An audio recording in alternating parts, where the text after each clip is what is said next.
আরও একটা নতুন দিন শুরু করে দিলাম তোমাদের সকলকে সাথে নিয়ে। সারাদিনের কিছুটা সময় আমার সাথে থাকো আর দেখো সারাদিন আমি কি করি। আমার সুজাতা সোয়াল চ্যানেলে তোমাদের সবাইকে অনেক অনেক স্বাগত আর অনেক অনেক ভালোবাসা। এই দেখো, আগের দিনের যে ফুলগুলো ছিল একটু লাল লাল হলুদ হলুদ হয়ে গেছে, তার পাশ দিয়ে আরও দুটো ফুল হয়েছে আজকে। কি ভালো লাগছে দেখতে, একসাথে 5টা ফুল, আর এখানে দেখো একসাথে আরও 4টে কুড়ি হয়েছে। আর অনেকগুলো ডাল আমি কেটে দিয়েছি, গাছটা খুব বড় হয়ে যাচ্ছিল, কুড়ি হতেও কিন্তু আমি গাছটা কেটে দিয়েছি। তারপরে দেখো মাখন প্রায় শেষ হয়ে এসছে, পাউরুটি সেঁকে এখানে রেখেছি, মেয়ে বেরোবে, ওকে বললাম তোর মাখনটা তুই লাগিয়ে খেয়ে বেরিয়ে যা, দেরি হয়ে গেছে। আর এই দিকে আমি এখানে চা বিস্কিটটা খেয়ে নিচ্ছি, রান্না করব তার আগে। আর আজকে দেখো এই যে চিংড়ি মাছ আনা হয়েছে, অল্পই আছে চিংড়ি মাছ। আজকে বানাবো চিংড়ি মাছ দিয়ে পটল, আলু পটল চিংড়ি মাছ দিয়ে। এর আগেও আমি করেছিলাম, আবারও করব। আর চিংড়ি মাছ আনলেই তোমরা তো জানোই আমি চিংড়ি মাছের মাথার বড়া করি, সেই মাথার বড়া করছি। মাথার বড়ার রেসিপি আর দেখালাম না, অনেকবার আমার দেখানো আছে। ওই মাথাটাকে একটু বেটে নিই রসুন দিয়ে, তার মধ্যেই ওর মধ্যে একটুখানি বেসন আর চালের গুঁড়ো দিয়ে আর একটু নুন, সামান্য একটু মিষ্টি, কাঁচা লঙ্কা, পেঁয়াজ সব দিয়ে ভালো করে মেখে নিয়ে ব্যাস গোল গোল করে বড়া। গরম ভাতের সাথে কিন্তু দারুণ লাগে এরকম বড়া খেতে। ওই জন্য চিংড়ি মাছ আমাদের বাড়ি এলেই মাথার বড়াটা করাই হয়। আমি, ছেলে, মেয়ে আমরা খুব ভালোবাসি এই চিংড়ি মাছের মাথার বড়া খেতে। দেখো একবার ভেজে নামিয়ে নিয়ে আবার বাকি আর একটু ভেজে নিলাম। ব্যাস এবারে আমি পটল চিংড়িটা বানাবো। তার জন্য এই যে পটল কেটে রেখেছি, এখানে আলু কেটে রেখেছি, সব কেটে রাখা হয়ে গেছে। এবার আমি বসিয়ে দেবো, খুব তাড়াতাড়ি হয়ে যাবে রান্নাটা, মাত্র 5-6 মিনিটের মধ্যে রান্নাটা হয়ে যাবে। দেখে নাও, আমি তোমাদের দেখাচ্ছি কোনো রকম বাটা মশলা ছাড়া, পেঁয়াজ আদা রসুন ছাড়া কত সুন্দর হয়। এর আগেও আমি করেছিলাম, আজকে আমি আবারও করছি, তাই তোমাদের দেখাচ্ছি। দেখো চিংড়ি মাছটা ভেজে নামিয়ে নিলাম। এবার ওই তেলের মধ্যেই আমি একটু জিরে ফোড়ন দিয়ে দিলাম, একটা শুকনো লঙ্কা আর একটু তেজপাতা দিয়ে দিলাম। এবার তেলটা গরম হওয়া অবধি একটু অপেক্ষা করব, একটু নাড়াচাড়া করে দেব বেশ কিছুক্ষণ ধরে। তারপরে আমি তার মধ্যে পটলগুলো সোজা দিয়ে দিলাম, আর অন্য কিচ্ছু না, পটল ভেজে আগে নাবাইও নি, কিচ্ছু না। এইভাবে নিয়ে করলেও কিন্তু বেশ ভালো লাগে খেতে।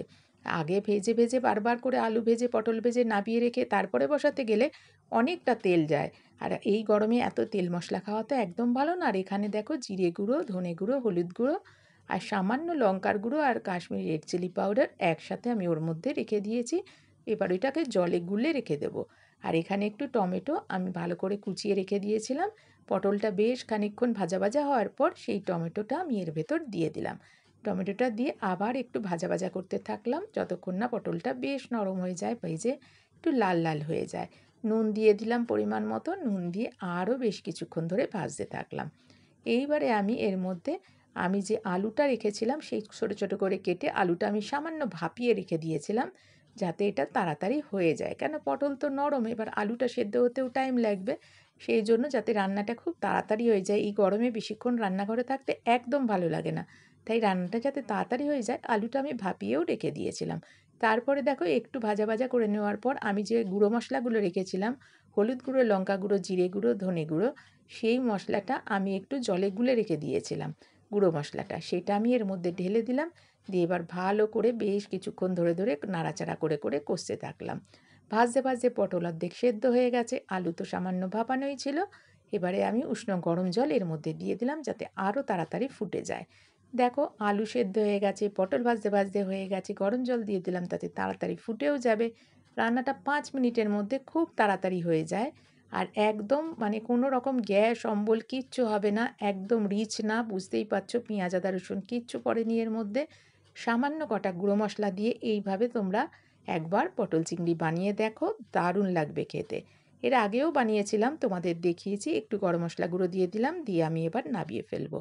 আজকেও বানালাম তাই বললাম। এই দেখো আমার পটল চিংড়ি আর চিংড়ি মাছের মাথার বড়া হয়ে গেছে।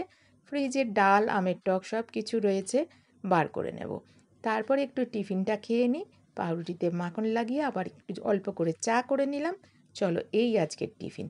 ও মা, তারপরে যেন দুপুরবেলা সেই যে আমার গোলাপ গোলাপ পাঠিয়েছে বাটার চিকেন, আর এখানে চিচিঙ্গে চিংড়ি, দেখেছো? যা দারুণ হয়েছিল বাটার চিকেনটা, মনে হচ্ছে যেন হোটেলের রান্না, দারুণ দারুণ হয়েছিল। চলো তারপর চলে এলাম একেবারে রুটি করতে। আজকে একটা একটা করে রুটি ভেজে নিচ্ছি, ভালো লাগে না গরমে রুটি করতে, এক হাতে ক্যামেরা ধরে আর এক হাতে তোমাদের দেখাচ্ছি যে একটা একটা করে রুটি ভেজে ভেজে নিচ্ছি। আমার ভিডিওটা আজ এই পর্যন্তই। আমার ভিডিও যদি তোমাদের ভালো লাগে ছোট্ট করে একটা লাইক করে দিও, কমেন্টস করে জানিও কেমন লাগলো, খুব ছোট্ট করে কমেন্টস করবে। কমেন্টস করে জানিও কেমন লাগলো আমার ভিডিও তোমাদের। আর যেসব নতুন বন্ধুরা আমার ভিডিও দেখো কিন্তু চ্যানেলটা এখনও সাবস্ক্রাইব করোনি, যদি ভালো লাগে তাহলে চ্যানেলটা সাবস্ক্রাইব করে পাশে থেকে যেও প্লিজ। সবাই খুব খুব ভালো থেকো, সুস্থ থেকো, আনন্দে থেকো, হাসি খুশি থেকো সবসময়। আবার দেখা হবে পরের দিন নতুন কোনো ভিডিওর সাথে। ততক্ষণের জন্য টাটা।